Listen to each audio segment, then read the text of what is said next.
All right, so we have about a minute left. I want to remind you guys to please keep your mics muted, and do remember that hitting the space bar will unmute yourself. So try not to do that. Yeah, you don't want to do that, because if you do that, I'll probably engage with you in conversation, and it'll likely be embarrassing for you. So just, Well, no pressure. yeah, it's been fun when it's happened. But it is about that time. So I am going to turn it over to you, Craig. So this is Craig Mertens from Digital Art Solutions, very good friend of Hello. the Condi family. And take it away, sir. Okay, so we're going to talk about building your business with graphics. And, one of the things that, I've been involved in the graphics business for, pretty much my whole life. I had my 55th birthday this year. Wow, I'm an old man. And I realized, I did my first really t-shirt order when I was 15 years old. So I guess that makes it 40 years of doing t-shirts. My parents owned a very large screen printing and embroidery business. We did collegiate apparel, and we had 6 retail stores. And all through high school and college, I was like the t-shirt guy. But one of the things that I was able to lean on is we had a very proficient, very good art department in our screen printing business, about 21 graphic designers. So I got to cheat a little bit. If I needed to do a design for the cross country team at school, I would just put my dad's artist to work, a little bit of nepotism, and they would come up with the cool graphic, and I would print it out on our $20,000 Canon inkjet printer. Can you hear that? $20,000 Canon inkjet. That's what they cost back in the day. And I would show the coach and the kids. We'd have a meeting, and they'd all say, "Yep, this is good," and they'd place their order. And it's funny, all those shirts I did back in the high school days, I still own those. My kids think they're great because they're like vintage.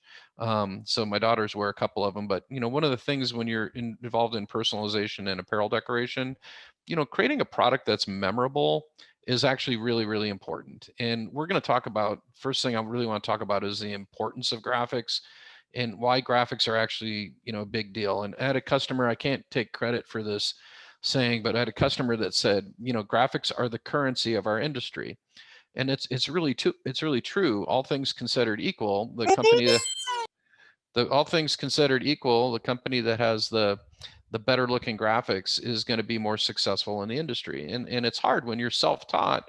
It's hard to do that. I don't have formal training as a graphic designer, but you know what? I'm really good at being, playing Mr. Potato Head and taking existing designs and modifying them and tweaking them. And so you do not have to be a graphic designer to produce great looking artwork. But if you aren't, you have to be able to have graphical tools that'll assist you to do that. And so the first thing I really want to talk about is, what are the graphics platforms that people utilize within their business? And I think there's pretty much 3 camps. Camp number 1 is kind of your Adobe Illustrator, Photoshop, professional graphic designer folks. These are people like the folks that work in our art department. They've gone to school, they have some formal graphics training.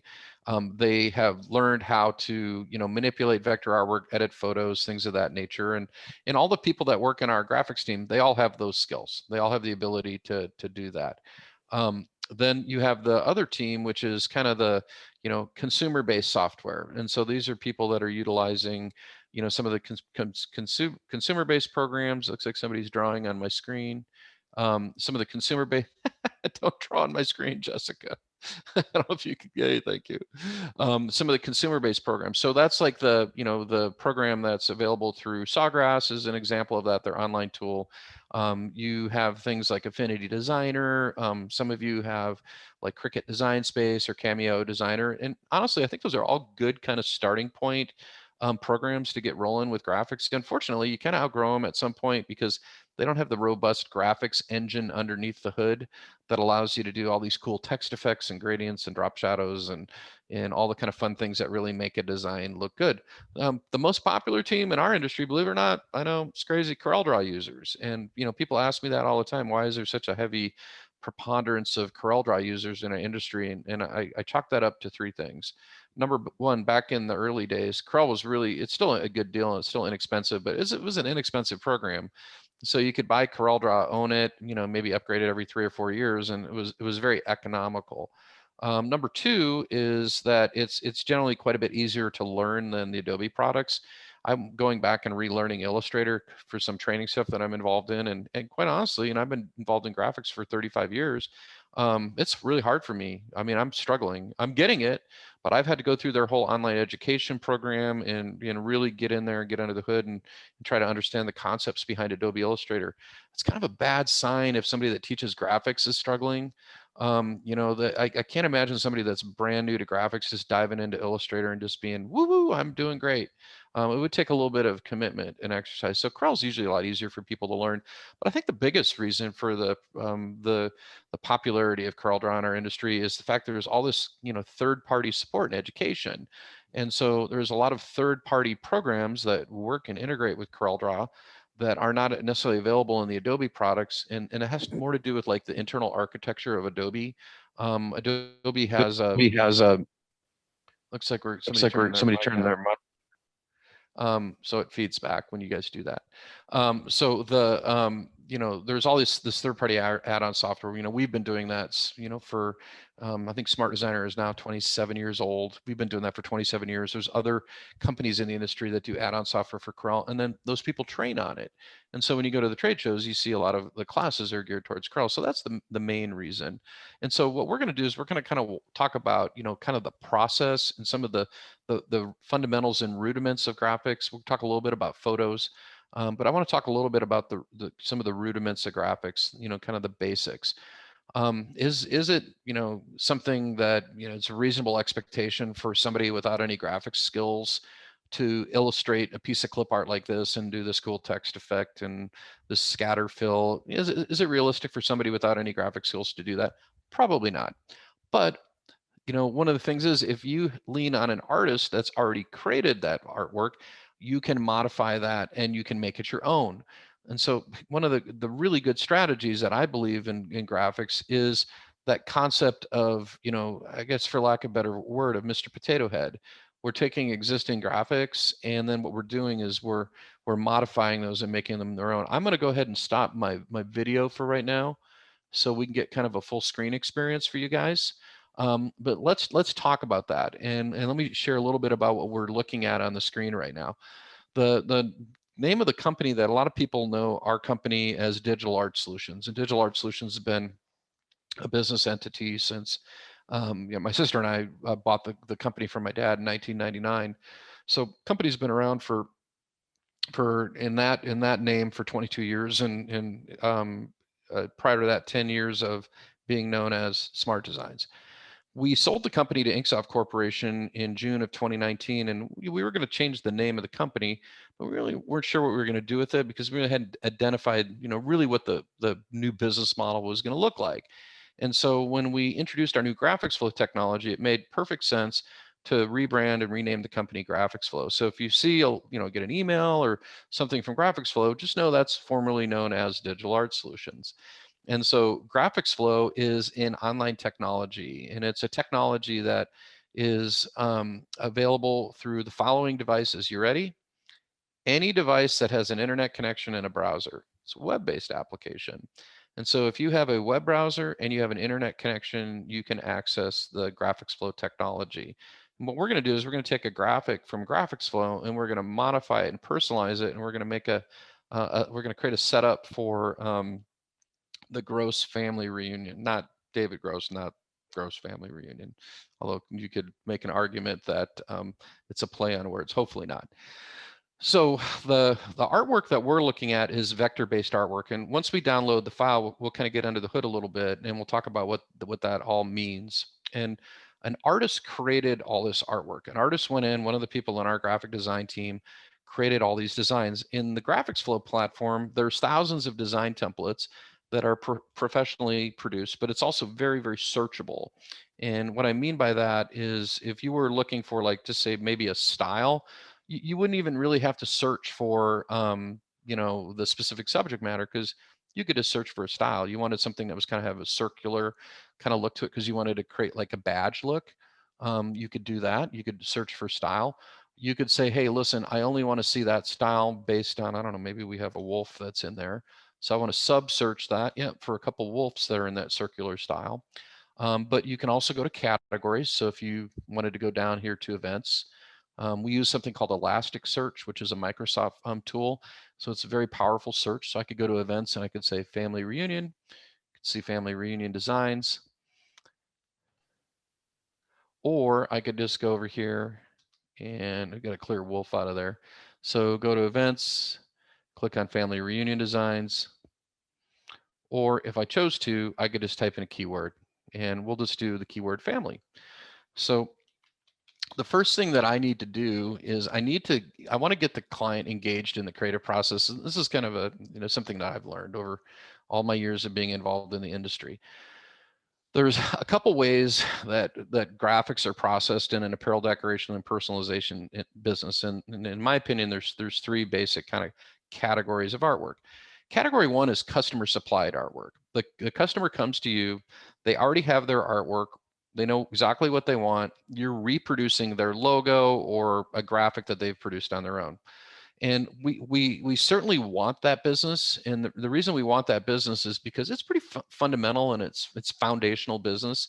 And if you do it right, it should be pretty steady. But here's the problem with that: if the majority of our business is customer supplied, then we're very vulnerable to losing that business to a competitor. And here's why: you have things like buyer changeover. Good example of that is I had a client. She was really embedded in the local booster club and doing all the work for the local booster club. And one of the things that happened is the booster club person, the mom that was involved in making those decisions, her kids graduated. So there was a new booster club person.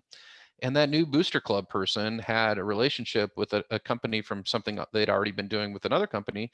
And they just basically kicked her to the curb. And they ended up taking all the graphics that she had done and marching them over to this new vendor. And she lost her whole account. She didn't really have anything to say about it because, it was mostly logo work. She didn't really own the artwork. It was just all logos. And, it's just a school logo. Nobody, the school owns the copyright to that. She didn't. Had she produced some graphics that were her own graphics, she could have prevented them from taking the graphics over there. But she really didn't have it was pretty hard to make the argument like, hey, you can't do that because that's not your artwork. And so sometimes when you get a buyer changeover, it can work for you. And I've had it in my professional sales career. I've had that work really well for me in my favor, but I've also had it work against me. So we want that logos on stuff, that kind of service bureau type work. We want that. We want that to be part of our business. We don't want that to be everything. Then you have the other side of the business, and I call it from the ground up custom artwork. And this is where you have the client. They have a vague idea of what they want. They want you to jump through 1,000 hoops to create some, the next Mona Lisa on a T-shirt or a mug or whatever you're producing, and they have no appreciation for your time. They don't know what it takes and what's involved in creating artwork. And and so when you're kind of new to the business, a lot of times people just, they bite on those kind of deals because you're just excited to get some business, right? But over time, what you realize is like, this is not an efficient way of doing business, that my time is more valuable. I've basically conditioned my customers to do that. And, this is an experience that I had yesterday. It was kind of fascinating to me. Is I was helping a client out I was helping her sign up for her graphics flow membership. And she said, hey, while you're on my computer, as I was remoting in, I got to get this design done. And my granddaughter is involved in this. It was called the Tiger Basketball Camp. And my granddaughter's involved in it. So she'd gone to one of the online t-shirt companies. Her granddaughter had done that. And she had designed this design and screen captured it and then sent it over to my client. And I looked at it, and there's two things that struck me right away. Is number one, it wasn't a very good design, so I wasn't too impressed. And number two is that it was going to take quite a bit of skill on my end to quote reproduce that, even if I agreed to do it. And so I was logged in our graphics flow account, and so what I did is I just went to basketball, and I said, pick a design. And we ended up picking a design and modifying it, and the design looked a lot better than the one that her granddaughter did. And I said, do this, let's modify that real quick, and then you can get it over to your granddaughter and see what she says. And then you're not going to have to jump through hoops to recreate this thing that she designed on a very famous internet website, a printing website, which will remain nameless. I'll give you a hint: the first initial is C, the last initial is I, so you guys can figure out who that is. So that, creating that custom artwork can not only be very, time consuming, but you also have to deal with copyright stuff. And one of the things that I encourage with all my businesses, you need to have a copy and trademark internal policy. It is not legal to go on a website and just grab somebody's artwork or clip art and copy it. That artwork is owned by someone, and the odds of you getting caught just depends. But I can tell you right now, some of these big companies, they have a whole business of what's called copyright trolling, where they have software that scours the internet, looks at images, compares it to their database, basically like a digital fingerprint, and it's all fun and games till you get the letter. And so it's generally a good idea to know who owns the copyright to that artwork. And if it's some free website online, a lot of those websites, if you look at where they're hosted in places like Egypt and Bulgaria and Russia. That's just bootleg artwork from other people. So knowing where that artwork comes from is actually really, really important. So where does that leave us? That kind of leaves us with the middle ground. And the middle ground is this. The middle ground is kind of semi-custom, steering a client into an idea, letting them pick a design. And once they've picked the design, modifying that. And it doesn't take very long to do it. And we're in teaching mode right now, so we'll do it kind of in teaching mode. But if I was in production mode, it'd be really, really quick. So in the concept of the Gross Family Reunion, what I would do is I would go into the graphics flow platform and I'd create an art approval. And so I'd come over here and I'd say create new, and we're going to create like an instant product showcase. Here's my little company logo, and I'll say Gross Family Reunion Concepts. And I'll put a little copy in here and I'll say, here are some designs to choose from. Please comment on any design you would like customized, right? Makes sense? Okay, cool.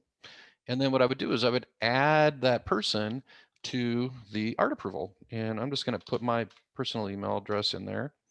So anytime you're working with a group or an organization, there's going to be various levels of decision making and authorities. So I'm just going to say, here are the designs that I put together. Okay. And what we do is we can assign the levels of authority to those individuals. So in this case, I'm the level of authority. I'm going to say this person's an approver. But if I added another person, I'd add them as a commenter. I'm going to go ahead and send the invite. And I do have a generic link right here. If you guys want to participate in this, we'll copy that link. And I think I can put that in the chat. See if I have authority to put that in the chat. Chat, I do. It looks like I can. Yeah, we'll do it. So I just popped, and this is going to go to everybody here. And you guys can follow along if you want to on the progress of this little art approval, if you want to do that. So this is a generic link. They can't comment. The one I sent you guys is a generic link. Nobody can comment, but this person right here can comment. And bear in mind, we haven't added any art here. So if you go and click on this, you're not going to see any art because we're going to do that right now. So what I'm going to do is I'm going to go in and we're going to add some art to this. So I'm going to go to stock art and I'm just going to do a little keyword for family. And we're just going to pick some designs. So I'm going to pick this one. We'll do that one. That's kind of a cool one. We'll scroll down here. That's kind of simple. Maybe I just do vinyl. If I'm doing sublimation, I can do something really kind of exciting, even do a weathered effect if I'm doing sublimation. So we're just going to pick a few designs and we're going to add them to the art approval. So if you guys have clicked on that link, what you can do, Michelle, do not draw on my screen. So if you could clear that, that would be awesome. Okay, so the art approval, if you refresh your little link, you're going to see this. And if you refresh it again in a second, I'm going to change the background color here. So we're going to go over here and we're going to change the background color. And we're doing this right in the cloud. I could be doing this on my phone if I wanted to. So let's see, we'll make this kind of a pale yellow background. We'll see if we like it. That's a little too green. We'll do it kind of a cream color. See if we like it.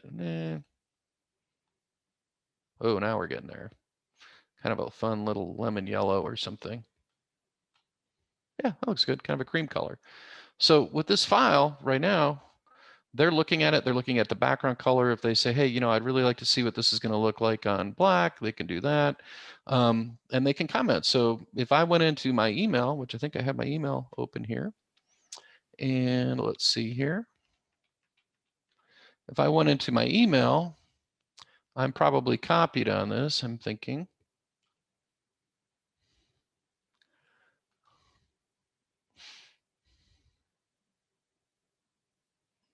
And there it is. And I can click on the link, and then I'm looking at the artwork. I can collaborate. I can put in any kind of comment I want. And it's basically like an instant messaging system. So we sent this over to David. David looked at it. He was like, this is the one. And he's like, this is the one. I love this one. Love this one. Can you drop in gross family reunion with USA colors? Mission accepted. So I'm being notified in the app, and I'm also getting an email. So what we're going to do is we're going to go and download this file. And I've got a couple choices. I can download it as an Illustrator file if I'm an Adobe user and manually go in and edit it. I can download it as a CorelDRAW file if I'm a Corel user, or I can also download it as a static PNG file. So if I just wanted to like put it on Instagram, I could do it that way. So we'll go down here and download that file. Let's see, where is it? Right here. So we'll just click on it, and then I would just say download it, and I would download it. And so one of the things that people will do in this technology is we're a font foundry. So when people sign up for their Graphics Flow account, they have access to our massive library of fonts. And there's 375 fonts you could download and install in one shot right here. And if you want to go buy these, you can pay 30 bucks a piece for them, but you just get them when you sign up for your Graphics Flow account. And we've recently been doing all these handwritten scripty fonts that are very popular, kind of home decor fonts. We just did a whole series of superhero fonts. This is Guardians of the Galaxy. We did Captain America. We did Iron Man. And a lot of folks know us for our collegiate fonts and all of our sports fonts. They've kind of become industry standards. And so these are fonts that are designed for apparel decoration and personalization. And that's partly why they look kind of familiar, because you've seen a lot of these same fonts on products produced by some of the country's biggest retailers. And by the way, we also have our clip art here. And so if we wanted to add I don't know, we'll add a sailboat in there. So we'll add a sailboat, do a quickie little download of a sailboat. And let's see here. We may or may not use it, but I just want a simple, clean, little basic sailboat to put in there. That's nice. That'll be a good one. Let's see.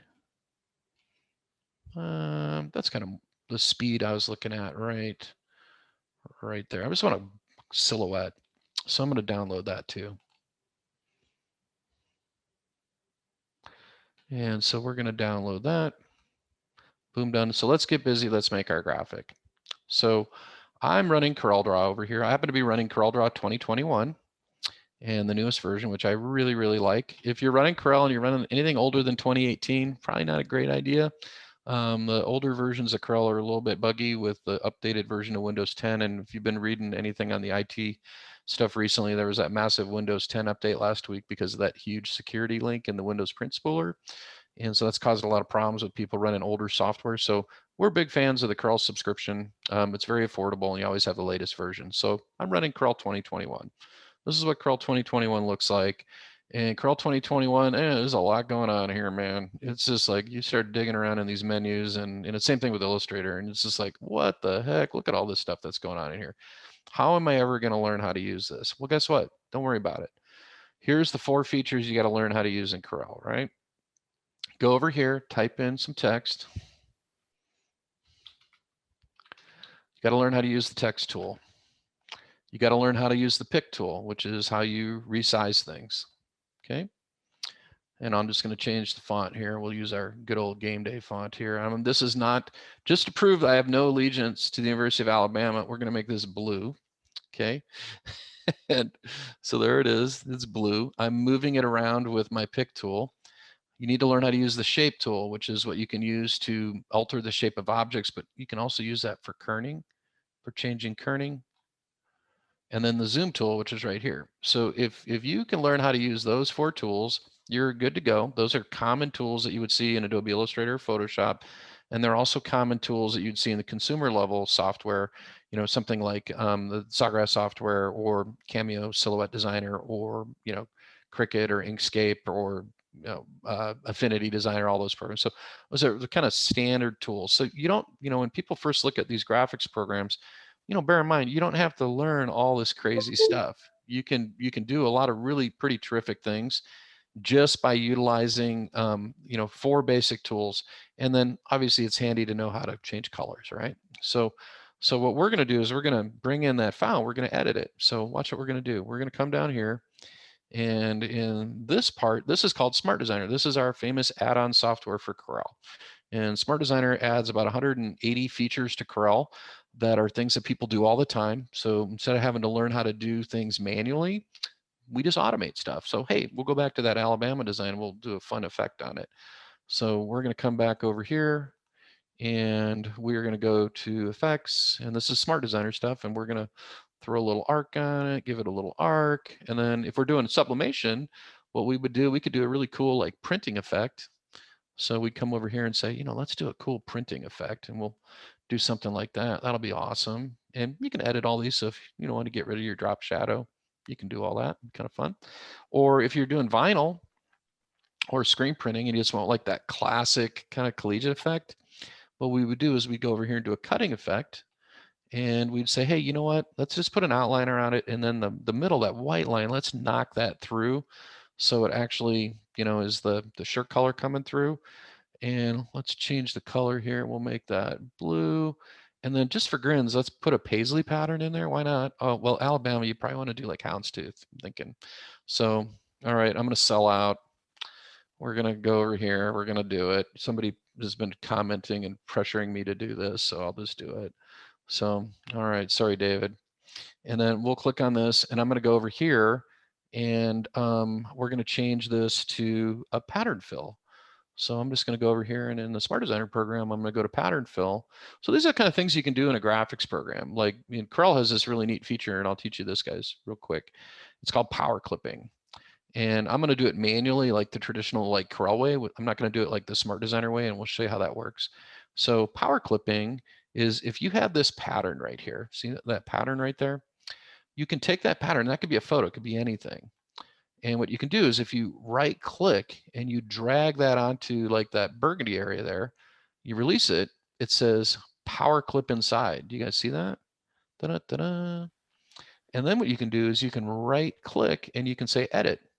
So if you edit power clipping in Illustrator, this would be what you would consider to be masking in Illustrator. It's a little bit different. In Corel, it's power clipping, and you know, if you want to go change the color of this and you know make it probably look cool gray. Actually, it would probably look kind of neat gray. We'll see whether they like it or yeah, probably look great. Yeah, it looks awesome. So that's a feature, but the Smart Designer way of doing it is a little bit easier. You would just click on it. So you just click on that, and then you just click on the little background and be done. So only reason I wanted to show you that is just kind of give you the concept behind the Smart Designer application. So let's go get our template and let's go and localize that. So what I'm going to do is I'm going to use a function called the graphics browser. The graphics browser is a Smart Designer feature, and think of this feature as kind of like a clearinghouse for all your artwork. It's a tool that is installed on a Windows-based computer. It allows you to preview all common graphics formats, and that means PSD files, Photoshop files, SVGs, PNGs, CDR files, doesn't matter what it is, JPEGs, makes no difference. It can preview all the common file formats. So if I go over here to all folders, these are all my Zoom backgrounds here. I can look through my photos if I want to. If I go to clip art over here, here's that clip art image that we downloaded right here. I can keyword through clip art as well if I want to, but what I'm interested in is my template. And we downloaded that template, and we're going to do some editing on that. So we're just going to double click on that, and that file is going to come in, and we're going to talk about vector art versus raster art. And I am going to resize this a little bit and put it on my page here. And we're going to talk about vector art versus raster art. This artwork is composed of lines and objects. If I go to view in CorelDRAW or outline view in Illustrator, you will see the underlying kind of architecture of the graphic. An artist drew all these parts and pieces. They assembled this graphic. Our art team that does these graphics is, we use an art team. We have our own in-house team, but this particular team that does this, they do work for Disney, Universal Studios, Rock and Roll Hall of Fame, Cirque du Soleil, Cabela's, Old Navy, Nordstrom Corporation. They're a t-shirt graphic design firm. And so they produce these very kind of high-end retail looking designs. So that's why a lot of our artwork looks like, hey, I've seen that in the store. It's designed to look that way, but it's all constructed. And these are all the layers that create this. If the artwork is a bitmap and it's going to be composed of pixels versus being composed of vectors. So bitmap artwork is quite a bit harder to go in and edit and adjust. And so the neat thing about vector artwork is I can come in here if I wanted to and ungroup this and delete things and move things around. I can do that. I can recolor stuff real easy. So let's localize this design and let's get it exactly the way we want. So I'm going to go over here in the Smart Designer program. I'm going to say edit text. It's going to display the text in the design. I'm going to say gross right here. And then under vacation, family reunion, you want to spell it right. We got spell check too. Okay, do you see how the text effect is flowing with the graphic? That's a multi-layer effect. There's actually 3 layers that are composed of that text, and the Smart Designer software is changing those layers all at the same time. So over here, what we're going to do is we're going to go down to where it says Miami, and you guys are going to be going to Jamaica, Ocho Rio, Jamaica. How exciting. Okay. Now, if I want that to be all caps, there's a little button right here. It says T for title case or U for upper. So we'll make it, looks really good. And then what we're going to do is we got to get that sailboat in there. We thought we were going to kind of slide that sailboat in there, and let's do it. So what I'm going to do is just going to go back to that graphics browser, and we'll go back to clip art, and I'm just going to drag and drop that sailboat that we downloaded, and we're going to drag and drop that in there. There we go. And let's see, where do we want to put it? I think we can probably just slide it right in here. Okay, looking good. And I'll show you a neat little trick. This is a Corel power user trick. You guys ready? See how that's knocked out? Okay.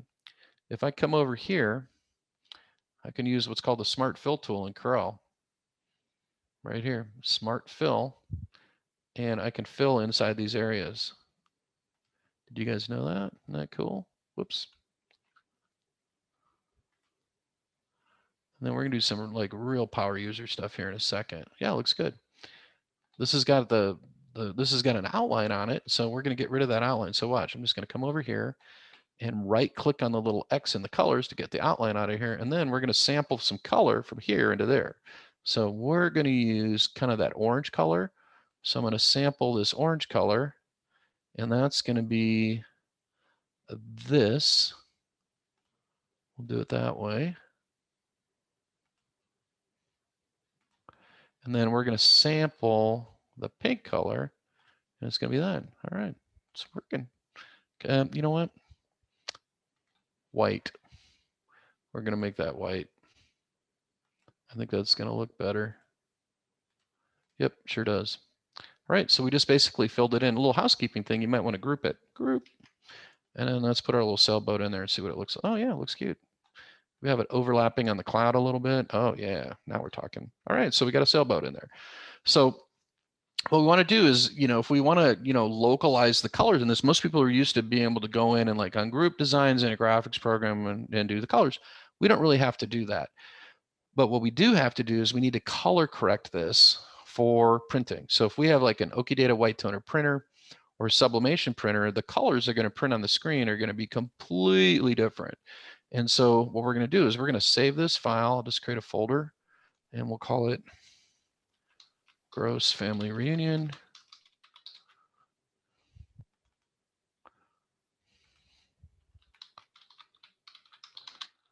And we'll save that as a concept. So what are these colors going to print out like? They're going to print out crazy. Who knows? It's just a luck of the draw.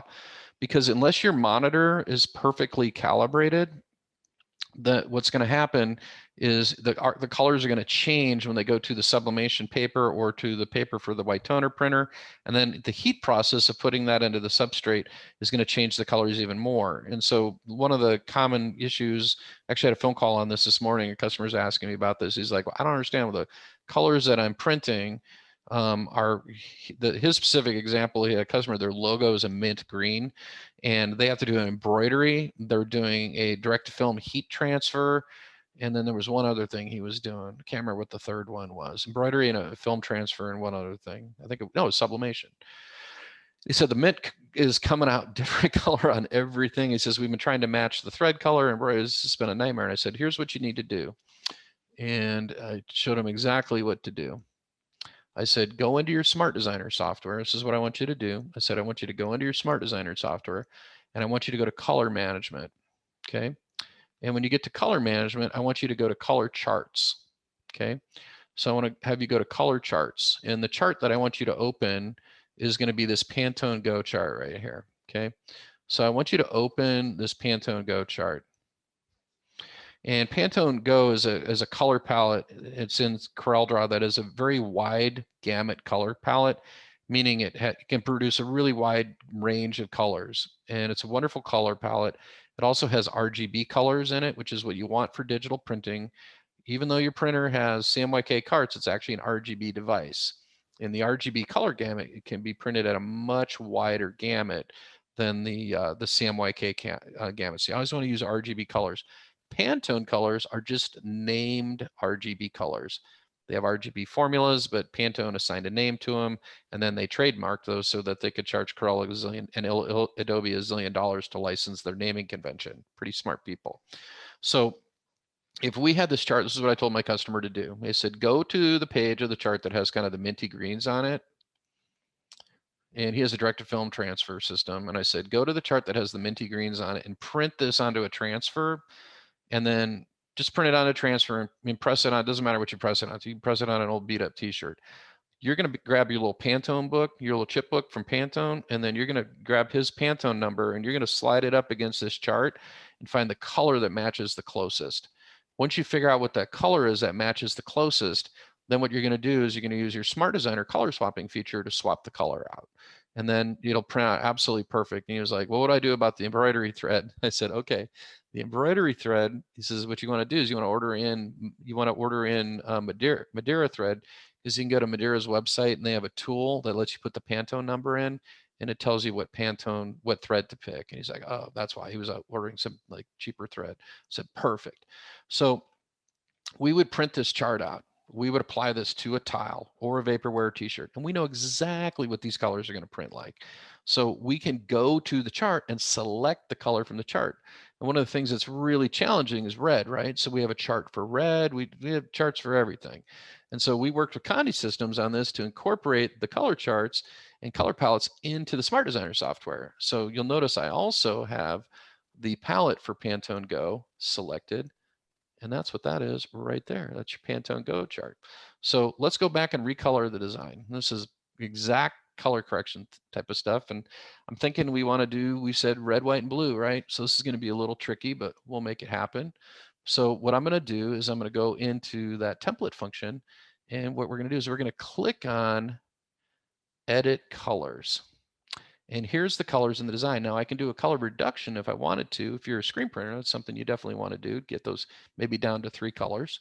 But if you're just doing digital printing, what you would do is you could just go over here and say, okay, let us take this blue and let's swap that out with like reflex blue, kind of a brighter blue. So we'll swap that out, looks pretty good. And let's take this pink and let's make it a poppin', kind of an orangey red. Let's make it an orangey red, why not? Then we change that, looking good. Now it's getting trickier. It's getting trickier. So let's take this color and make that kind of a silvery gray. And guess what? I can type my color name in here. So if I knew my color name in, I can just go ahead and type that in there. And I don't know. I think this I want to make white. I think I'm going to sell out. We're going to drop white in there. So let's see if we like it. We either will or we won't, but I think it's going to look good in white.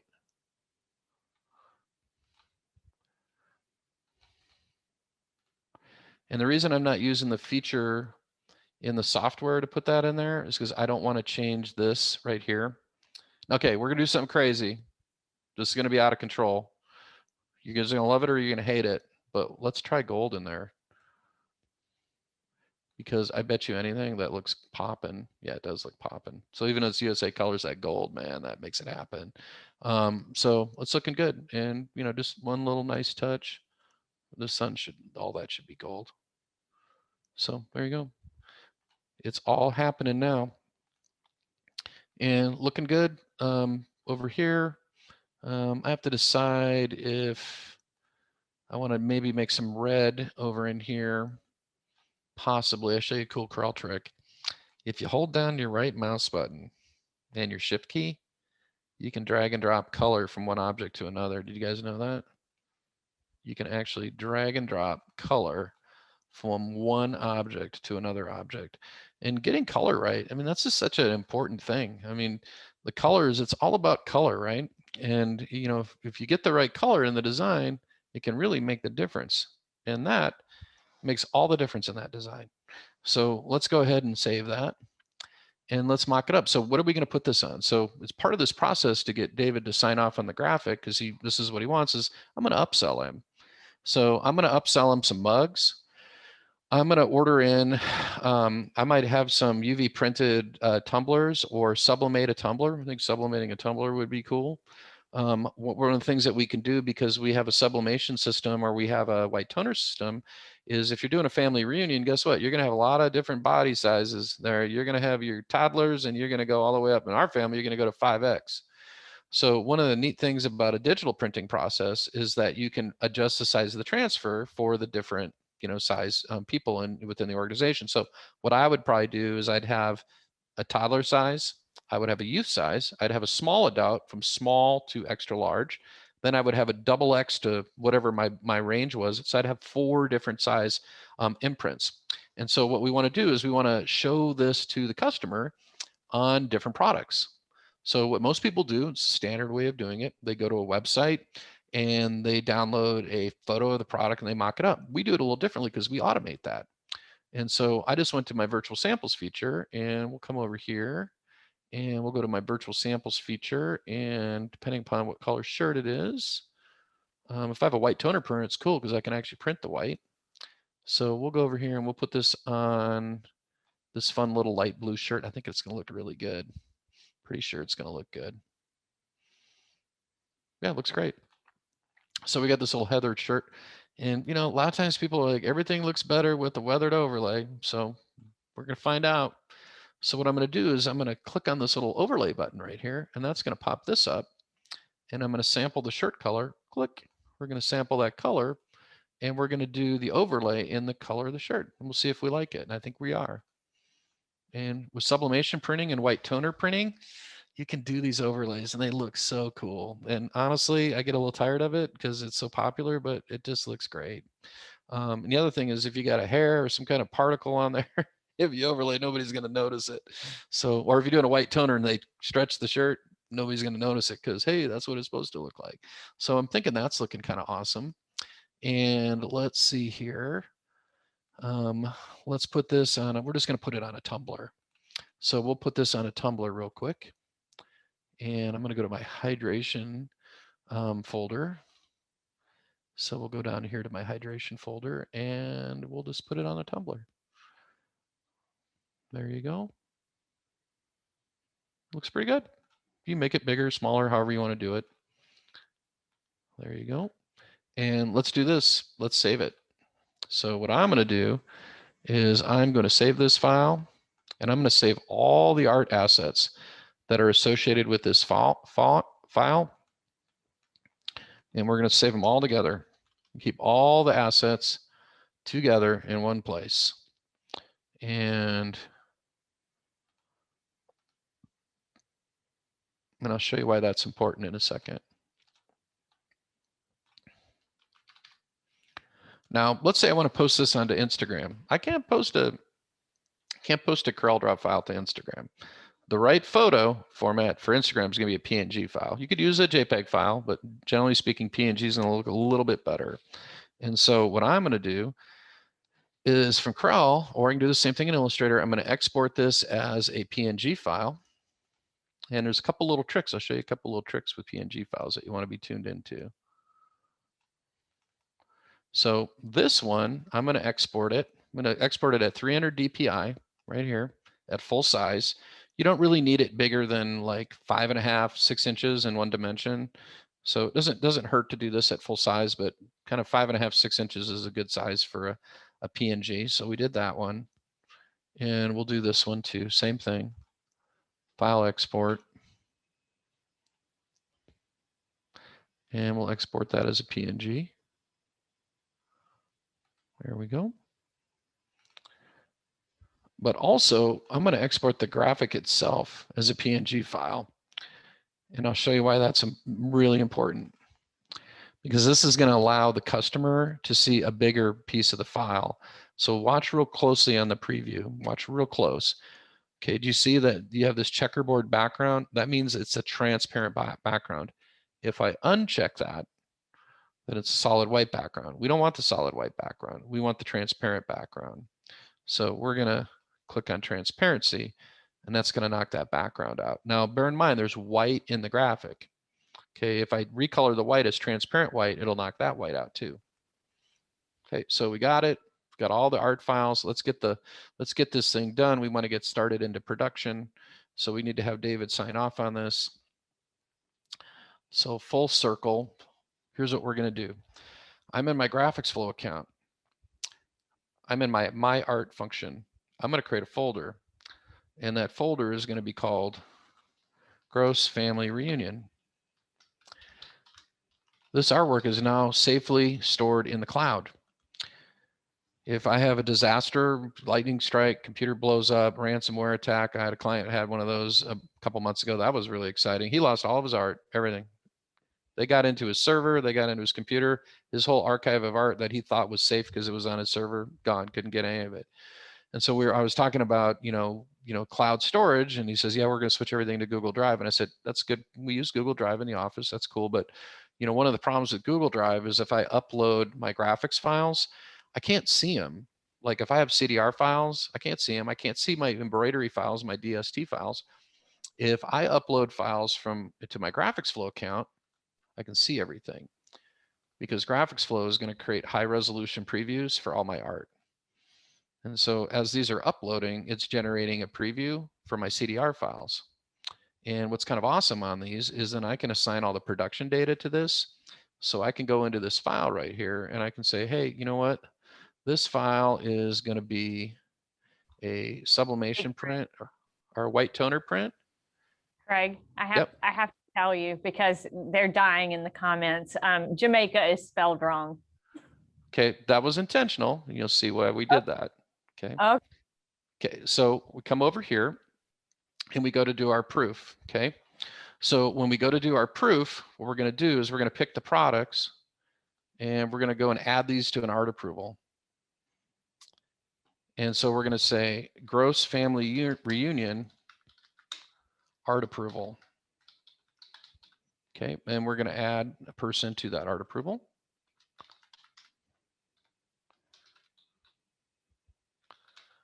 Okay, and so we're going to add it. Please click on approve to begin production. All right. And we sent the invite. So the invite went out with the art approval. So David is on the ball. And David gets the art approval and he looks at it and he's like, Craig, the word Jamaica is spelled wrong. You just saved yourself how many mugs, how many t-shirts, how many tumblers? That's why art approvals are so important, because in this art approval, what we're going to require David to do, we're going to require him, let's see, what did I put in the art approval yet here? We're going to require David to click on an approval for each one of these products. He's going to have to sign off on it. So we're going to go over here and we're going to add the artwork back to the approval.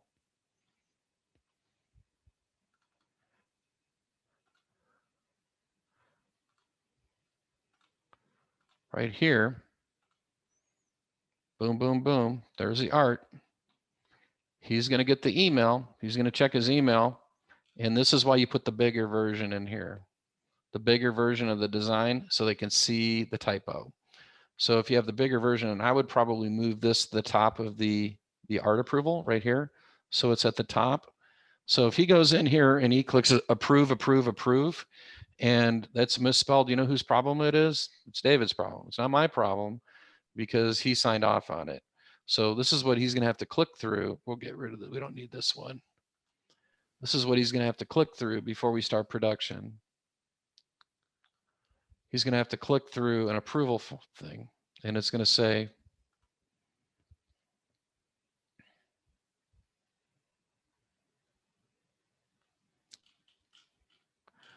he's going to click on approve, approve, up, reject, rejected, Craig.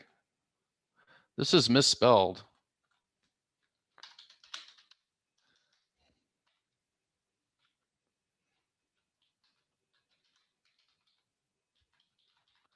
Please correct. Boom. That's how you do it. So I'm instantly emailed. I'm instantly given an email that this was rejected. This is the reason it was rejected. I am notified in the application that it was rejected. And then when we go back and update the file, we put the updated version and he approves on it. It says, hey, listen, we strive to display as accurately as possible the colors of products shown on the website due to the inconsistencies of various display monitors. The colors you see on the screen may not be totally accurate. Reproduction, blah, blah, blah. You are acknowledging that you waive any claim of dissatisfaction. Click, approved, done. That's your safety net. And so there's a technical term for when you don't, we always say proof twice, print once, right? There's a technical term for when this goes wrong. That's called eating it. You are going to eat those shirts. You are going to eat those tumblers. You know, are they going to be popular at, you know, Goodwill? Probably, you know, for 50 cents a piece. That's why proofing is so critically important, and proofing for color too. And so the approval process, what a lot of people do for art approvals is they'll utilize like an attachment to an email. I talked to a client last week and she was saying, you know, we do these big email attachments for art approvals, and a good portion of the time, the customer never gets the email. And I said, there's a reason for that. Number one, an attachment to a file is a trigger that will trip spam filters on, especially in corporate America. But number two, eventually you're going to get blacklisted by AOL and some of the stricter ones. You're going to get blacklisted by AOL, Verizon's notorious, Yahoo. They see these big emails coming through from your domain with attachments. They think you're trying to inflict a malware virus. So what we do instead is we use the emailing system within Graphics Flow to do that. So we don't have to worry about that. And she was absolutely tickled because when this comes in now, this is now moved to my approvals folder. It came in as approved. I can go over here, I can read any of the comments, and we're going to pretend that Jamaica was spelled correctly. We can read any of the comments that are in here. I can comment back. It's approved. There's a record that it's approved so that there's no discrepancy between me and the customer. It was approved on July 9th at 2021 at 12:51 p.m. Mountain Standard Time. And what we're going to do is we're going to hang on to this, but we're not going to delete it. We're going to archive it. So we're going to go ahead and archive it, and to start production, maybe this is going to be, you know, sent to an outside supplier. Maybe I'm going to do it myself, but the artwork is now safely secured and stored in the cloud. Let's go and update the production file real quick. So let's go and update this real quick.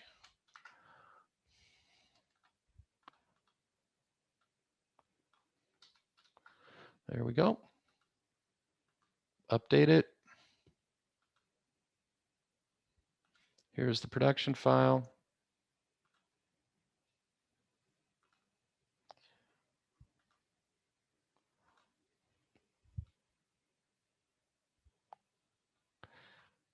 So what you want to be doing with your customers, in my opinion, is you want to be leading with them with artwork. You want to be getting concepts in front of them. When they come to you, you don't, to me, one of the very worst things that you can do with a customer is say, hey, go to the internet and find something. You know, when you invite somebody to go to the internet and find something, one of the really big bummer things about that is they might not come back to you. They might have found a website that is, you know, more that's got everything they're looking for. And it could be, one of the big websites, could be a little website.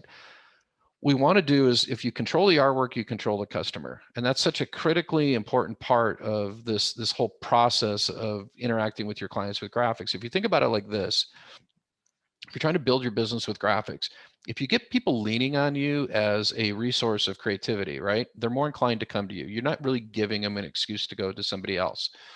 If you establish yourself as a creative resource to them, it says, hey, I buy from Kathy because Kathy is really creative and she always comes up with cool stuff, and she's really responsive, and she'll get an idea back to me really, really quick, and her shipping is always consistent, and I know if I have a problem, I can go back to her and she can fix it.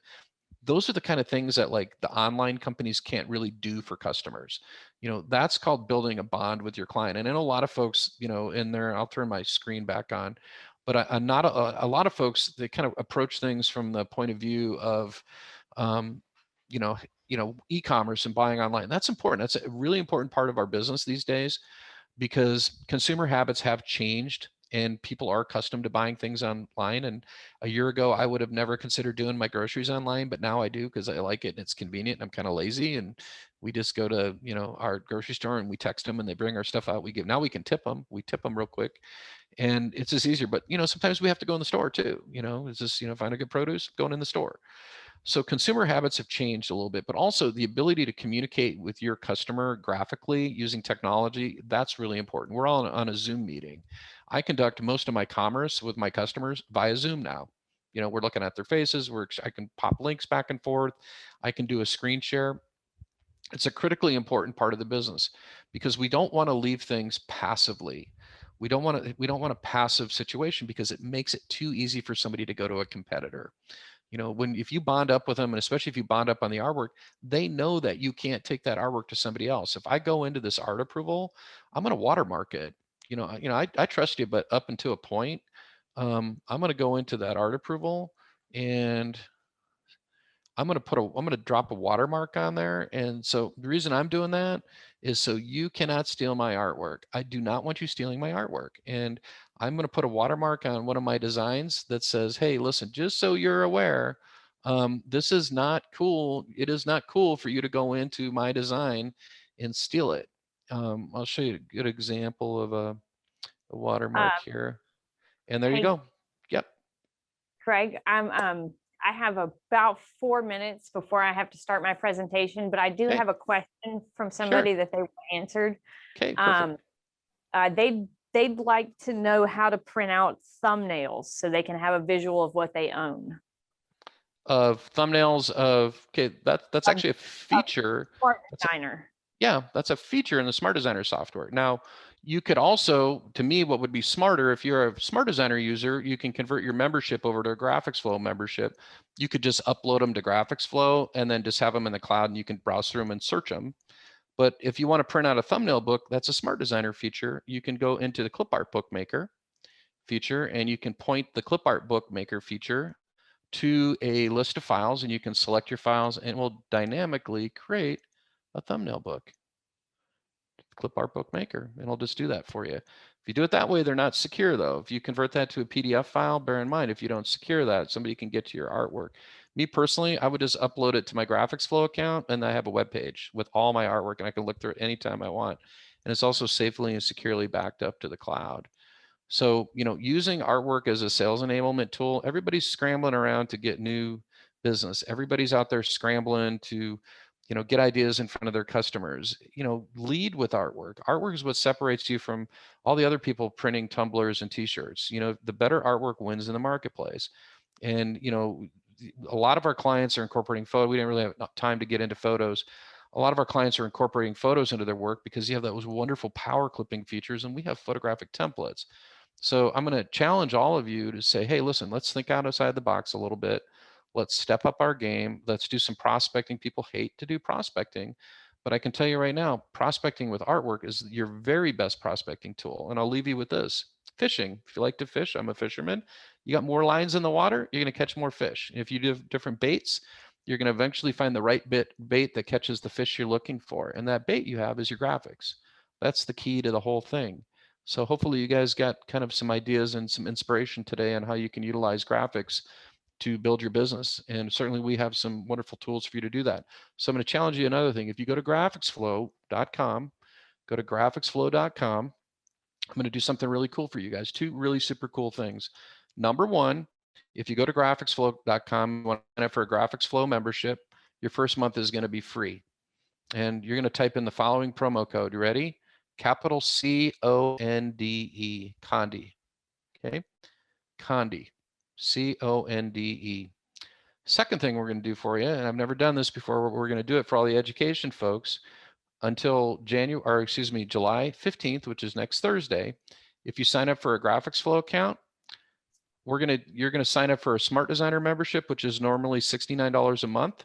You're going to sign up for a Smart Designer membership. You're going to pay one fee, $49. That's it, one-time fee. And we're going to pick up the tab on your Smart Designer membership for the rest of the year. The only thing you're going to pay for is your Graphics Flow membership. That's it. You're going to pay your $99 a month for the rest of the year. You're going to pay one-time fee of $49 for Smart Designer. And guess what? You're not going to have to pay for that for the rest of the year. We're going to do that for all the Conde folks. And I know I'm looking at the list, and about half the list are already Smart Designer Graphics Flow users. But if you aren't, it's an absolutely awesome opportunity for you to get involved. Hi, Pam. So it's a great opportunity for you guys to get involved. If you'd like to book a demo, you can book a demo right from the graphicsflow.com website, and you can book a demo. Make sure you let us know you're from Conde, because we're going to make sure you get that special. A lot of times people like to book a demo. You've kind of seen you've been exposed to quite a bit of the technology, but I just want to thank David Gross and Sprite and the whole team over at Conde for letting me do my thing here today. And hopefully you guys enjoyed it. Now, last but not least, digitalartsolutions.com. You guys all have access to the archive of webcasts, and even the ones that we do with David. So if you just go to digitalartsolutions.com, one little link here, webcast archive, 200 hours of video training on graphics in our industry, and a lot of it's sales related too.